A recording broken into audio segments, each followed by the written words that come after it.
It's now time to take a look at news stories making headlines around the globe. We begin with the banking sector as part of its broader strategy to stabilize the financial system and phase out pandemic-era relief. The Central Bank of Nigeria has directed all banks to submit a detailed capital restoration plan within 10 working days after the close of each quarter, beginning with June 30, 2025. The new directives were outlined in a circular signed by the Director of Banking Supervision, Dr. Olubukola Akinwumi, published on the CBN's website yesterday. And they're part of the central bank's ongoing efforts to wind down the regulatory forbearance framework put in place during the COVID-19 crisis. The transitional framework, according to the CBN, is designed to support affected banks in restoring full prudential compliance while promoting macro-financial stability. Each bank's capital restoration plan must spell out how it intends to return to full regulatory compliance, the CBN said, stressing that it wants to see cost-cutting plans, asset quality improvements, possible risk transfers, and long-term business strategy tweaks. Now to aviation. As the Minister of Aviation and Aerospace Development, Mr. Festus Keyamo San, on Monday inaugurated Enugu Air, an Enugu state-owned commercial airline established by the Governor Peter Mbah administration with 3 Embraer airplanes for a start. Recalling Mbah's persistence and energy in bringing Enugu Air to reality, Keyamo described him as an incredible performing governor, stating that it would be difficult to defeat him in 2027, given the level of work he has done in just 2 years. Mbah described the feat as triumph of vision and the beginning of Enugu's journey to becoming a major aviation hub. Keyamo commended the state's choice of ExyJet as partner and operator of Enugu Air, describing ExyJet as a highly competent and 100% Nigeria-owned key player in the country and Africa's aviation industry. The minister dismissed misgivings over the federal government's plan to concession the Akanu Ibiam International Airport and lauded Mbah's strenuous effort towards ensuring the imminent completion and operationalization of the airport. And now lastly, the Nigerian Meteorological Agency has issued a flood alert for the month of July, that's this month, warning that states including Sokoto, Lagos, Edo, Benue, and 16 others are at risk of experiencing flash floods. This came as the Africa Environmental Health Organization, climate change adaptation researchers, and members of the Nigerian Institute of Town Planners, among others, lambasted state governments following the recent devastating floods that ravaged several states, calling for an intense scrutiny over the management of ecological funds allocated to affected regions. Findings showed that despite receiving over 620 billion naira in ecological funds, many states seem ill-prepared to mitigate the impact of such disasters, raising questions about the effectiveness of these funds in enhancing environmental resilience and disaster preparedness. NIMET's flash flood risk alert for July 2025, released on Monday by the agency, showed the states with varying probable risks of experiencing flash flooding events due to the onset of rainfall across the country.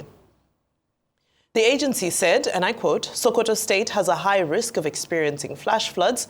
Other states with notable risk of flash flooding are Kaduna, Zamfara, Yobe, Bauchi, Bayelsa, Jigawa, Adamawa, Taraba, Niger, Nasarawa, Benue, Ogun, Ondo, Lagos, Delta, Edo, Cross River, Rivers, and Akwa Ibom.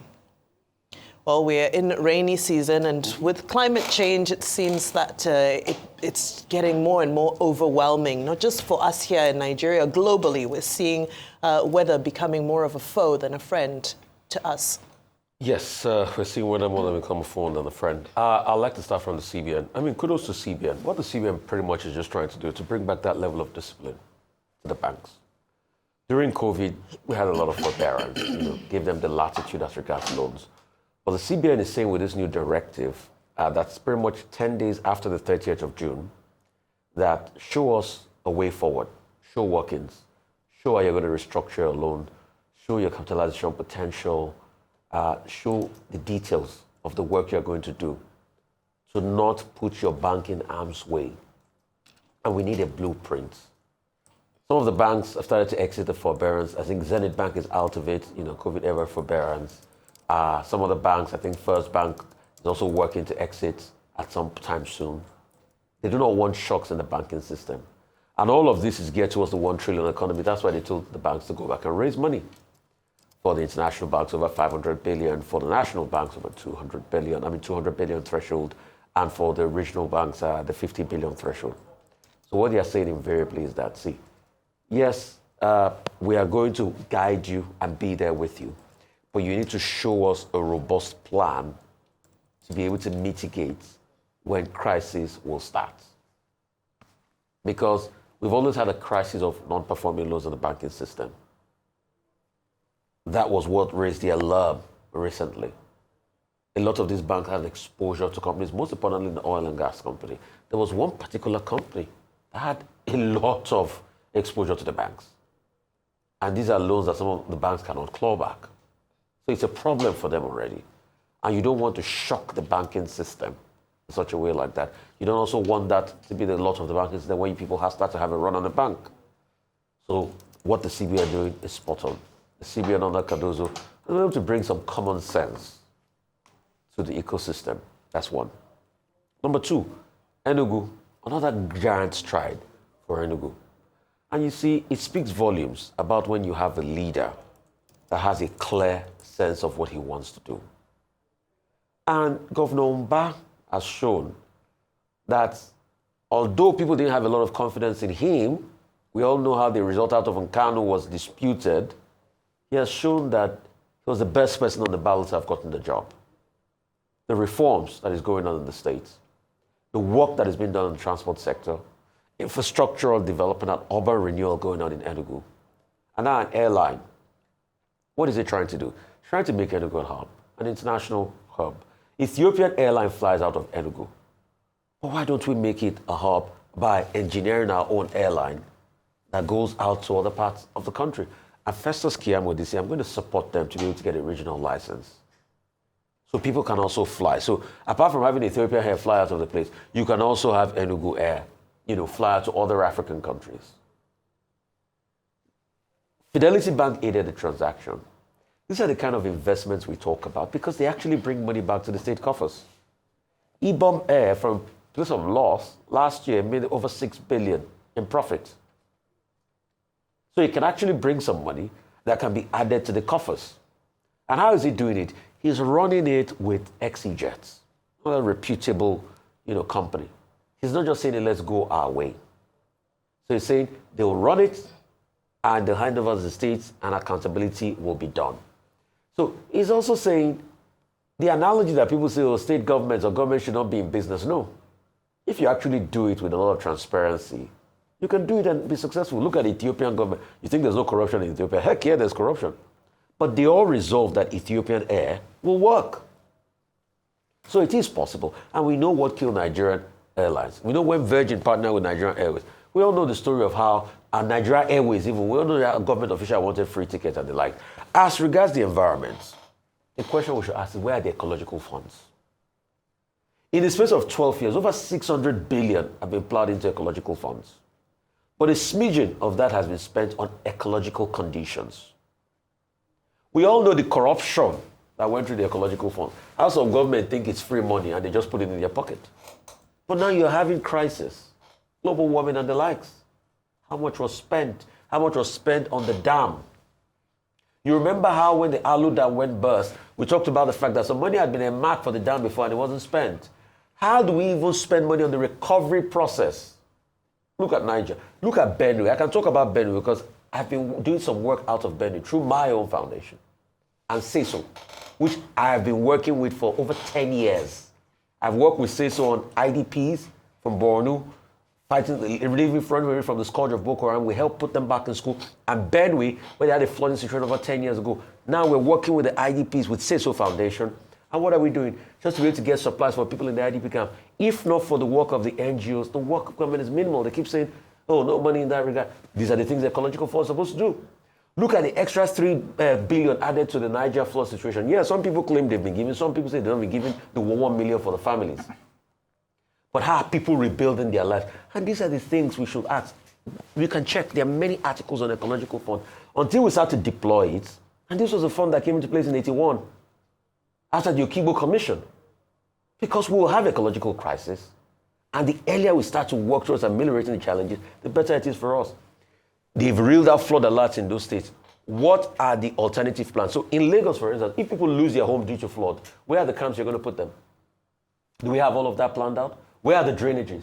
In Cross River, do we have the same? In Kogi, do we have the same? And how do we even have an insurance scheme for buffers like this? Olam lost a lot of money in the Kogi flood that happened a couple of years ago where the roads were cut off. Did Olam get anything in return? So these are the questions we should ask. Okay, if we start with the environment, NIMET, Meteorological Agency of Nigeria, has perpetually given flood warnings. Earlier this year, they gave warnings that certain states will be flooded. They've repeated it to say again that 20 Nigerian states will be affected. Now, this is an annual perennial thing. The question to ask is, why is it that these warnings from the Meteorological Agency does not work? Why is it that every year we are told that there will be flood, and either from Lagos State or from the NIMET, as that agency is called, and yet every year we will have the same experience? The Niger River, Benue Basin will be flooded. Other locations in Nigeria will be flooded. Lives will be lost. Properties will be destroyed. And despite all of this, we will be told that the relevant agencies have told people, including NEMA, that is, that people who are living in lowland plains of Nigeria should move to the upper plains. And yet the people will refuse to move. And then the tragedy occurs, and we set up camps, we mourn, we groan, we wring our hands in utter helplessness. I witnessed it in 2012 when we had issues where almost half of the states were affected, and we had to set up camps. That was the Jonathan administration. So what NIMET is doing by giving this alarm, by giving this alert, is to say, look, there is danger. What are the issues involved? Number one, climate change. Sea levels are rising all over the world. Glaciers are melting, ice, the Antarctic and the Arctic, they are behaving differently. There's earthquake, sea levels, flooding all over the world, whether it's in Europe or it's in Asia or elsewhere. The most recent example being in Texas, in Kerr County, in Williamson County, in Kendall County, resulting in the death over the weekend of about over 100 persons. Over 41 persons are still being traced. So this conflict between man and nature is real. That's the academic way to look at it. And yet in Nigeria here, we seem to think that, okay, it's just enough to make statements. We have a Ministry of the Environment. We have the relevant agencies, NIMET, NEMA, replicated also at the state levels. But we always wait in this country until tragedy occurs. The whole lesson of the recent experience in Texas is to say that responsible states, governments, whether local or federal, must not wait until tragedy occurs. People behave the same way all over the world. After all, in this tragedy in Texas, we have been told that even when the National Weather Service, that's what it is called in the United States, gave the alert, it was obvious that people were reluctant to move until tragedy occurred overnight. It was also obvious that, maybe the National Weather Service had issues with vacancies. Donald Trump having sacked so many people within the public service system. So the question was, did the people even get the alert? So at the end of the day, it's about the responsibility of government to act proactively and to protect the people. And if disaster happens, to summon the capacity to address the situation. That's the number one topic. Number two is Enugu Air. I think it was Mr. Bismarck Rewani who said that all these state governments setting up, airlines and airports, that many of these airlines and airports are not viable. However, the people who are involved in the matter say that those airlines, if they function very well, will serve their purpose. Many of these states are isolated. I was in Zamfara the other day, Gusau, creating a heart attack for, concerned family members. But the people of Zamfara insist that if you have an airport in Gusau, it will open up the space. It will, free up the people to be able to access that access. Now in Enugu people are also saying, we welcome this airline objective, because then we won't have to travel long distance from neighboring states to get to our area. And Dr. Peter Mbah, who has been a very proactive governor, also says, this is not for Enugu state government. This is for the people of Enugu state, that the project belongs to the people of Enugu state. And I think that was a good line to toe. However, what are the major optics coming out of this? Now, that Enugu Air objective was commissioned by Festus Keyamo, who belongs to the APC. And he is saying, look, even President Tinubu says, if a PDP government behaves well, we should support that PDP government, because the objective of the Tinubu administration is to work in the interest of the people. I thought that was a very good line coming from Festus Keyamo. Festus Keyamo stressed the point about professionalism and the reduction of bureaucracy. I think on that occasion he also said, look, run this airline professionally. Even if the governor comes 2 minutes late, don't delay the aircraft for him. In other words, don't run it on the basis of big manism. Festus Keyamo also made the point about turning the Enugu airline operation airport into a regional hub. I hope that the Enugu state government would collaborate with him to make it successful. But in terms of the optics, in terms of the political collaboration, I hope Keyamo was not talking nicely because he wants Dr. Peter Mbah to join the APC, but he made the right noises, and he came across very well. The company that runs Enugu Air also runs Sierra Leonean Airlines, and he is saying that he thinks that the same level of devotion and professionalism should be brought to this, to serve the interests of the people of Enugu State and everyone else that is connected in that particular axis. However, I've made a point about, the anxieties of people. As for the banks, now the central bank is the regulatory authority. It has oversight over the banks. However, within the week, when at least 5 banks, Zenith, Access, Jais, which other bank now, have met the deadline for recapitalization. EcoBank, I think EcoBank is also on that list. Now the CBN also comes and says, in terms of capital restoration plans, we give you 10 days to come to us. Well, I think the CBN is asserting itself as a regulatory body, but would 10 days be enough? That's one question. 2, was there enough consultation with the stakeholders in this case? 3, is the CBN trying to play smart? Because if we say recapitalization is by this deadline, and some banks have met it, some have not met it, is the CBN trying to play smart by saying those who have not met it will find a way of pushing them out of the system?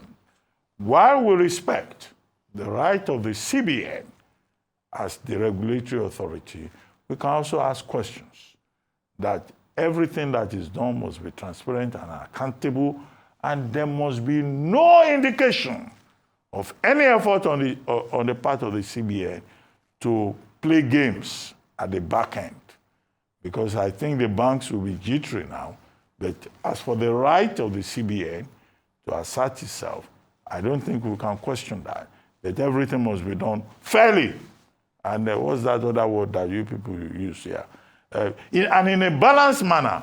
Everything must be done in a fair and balanced manner. And justice must be seen to be done to all parties concerned, all stakeholders concerned. Absolutely. The credibility and the integrity of the banking sector is a primary goal. And it needs to be preserved, especially by the CBN, because we saw what happened in 2022, towards the end of 22, when there was the Naira scarcity crisis and so forth. And what can happen to a country when people lose confidence in their banks? It's tantamount to calamity and chaos. It affects every single person, not just businesses, but at an individual level as well.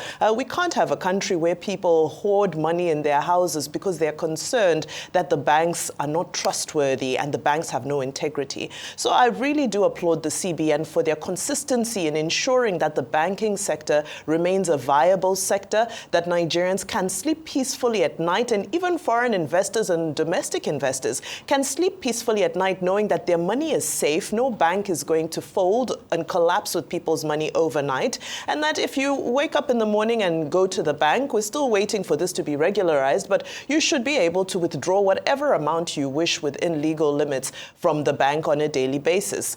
Cash should not be a scarce or rare commodity, in a nutshell. I'll quickly move over to Enugu Air, which is a great milestone for not just the people of Enugu, but for the entire Southeast and for Nigeria as a whole. We know the amount of industrial activity that's taking place in the southeast of the country, and creating this aviation hub is a massive achievement. It's a huge feat because of the opportunities that exist, again, not just within Nigeria, but within the region and internationally, because we know how much of how important international routes are specifically to the Southeast and the economy of the Southeast.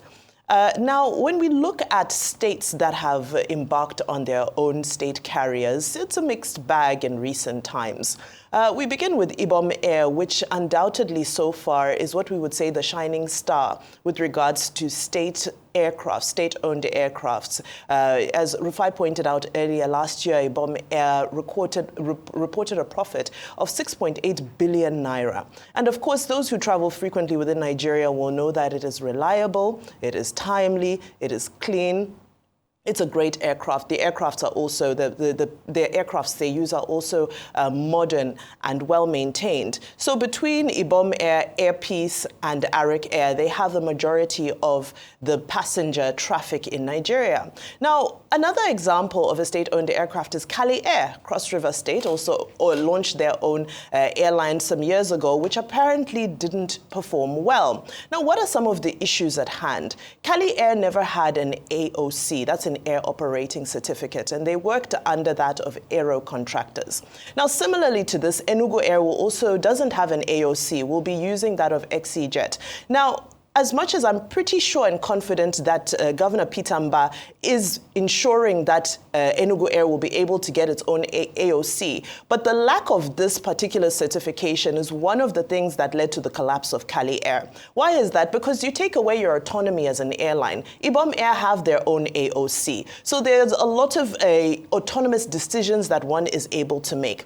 Now, the other issue that Governor Peter Mbah needs to be very careful about is, of course, political wranglings. Now, of course, it's highly likely that he will serve his 2 terms, but what will happen when he hands over to the next governor? In Akwa Ibom, we saw Udom Emmanuel was able to hand over to Umoeno, and the airline continued in a smooth manner. However, in Calabar, you saw that there was rancor between Governor Ben Ayade and the current governor, Prince Basiotu, because they were unable to agree on how this airline was supposed to move forward. So these are some of the downsides that have led to some some state-owned carriers being unsuccessful and becoming unviable in other places. I'm sure that this risk analysis has been done in Enugu State. However, we'll continue to pay close attention to that process of acquiring an AOC because, in my opinion, I think it's central and imperative to ensuring that the airline itself can function in a long-term capacity and in a viable capacity.